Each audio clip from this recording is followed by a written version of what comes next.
আসসালামু আলাইকুম, আশা করি সকলে ভালো আছেন। হুট করে জাল টানা হচ্ছে মাছের মান ঠিক আছে কিনা সেটা দেখার জন্য। এর সাথে আবার অনেকদিন থেকে পুকুরের মাছ খাওয়াও হচ্ছে না, তাই একটু খাওয়ার জন্য নেওয়া হচ্ছে এবং বাকিটা আবার বিক্রি করাও হবে। বড় মাছের মধ্যে রয়েছে রুই, বাটা, সিলভার কাপ, কাতলা, গ্লাস কাপ, তেলাপিয়া, মৃগেল, চিতল, বোয়াল, শৈল, পাঙ্গাস সহ বিভিন্ন ধরনের বড় মাছ। আরো রয়েছে মাগুর, শিং, কই, ট্যাংরা, পুঁটি, তারপরে ষাটি বলে না কি বলে আমি জানি না, বিভিন্ন ধরনের মাছ রয়েছে। তো জাল টানার পরে যেটা বুঝতে পারছি সেটা হচ্ছে বেশি যেটার পরিমাণ রয়েছে সেটি হচ্ছে রুই, বাটা, গ্লাস কাপ এবং তেলাপিয়া। আব্বু এদিকে হিসাব করতে ব্যস্ত, মাঝি চাচারা পাল্লাই করে মাছের ওজন দিচ্ছে মাছ বিক্রি করার জন্য, তাই আব্বু সেটির হিসাব করতেছে।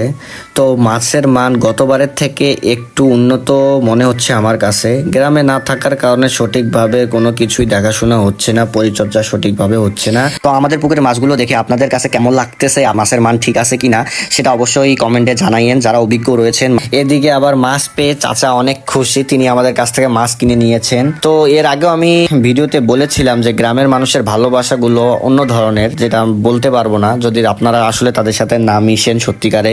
আবার আরেক চাচা একটি বড় চিতল মাছ নিয়ে আমাকে বলতেছে ক্যামেরায় বন্দি করার জন্য, তার ক্যামেরায় দেখানোর জন্য, তাই আমি করেছি। তো সবাই আমার জন্য দোয়া রাখবেন, অবশ্যই আমার চ্যানেলটিকে আর আমার পেজটিকে ফলো করবেন, সাবস্ক্রাইব করবেন, পাশে থাকবেন, পরিবারকে সময় দিবেন, নিজে সুস্থ থাকবেন এবং পরিবারকে সুস্থ রাখবেন। আসসালামু আলাইকুম।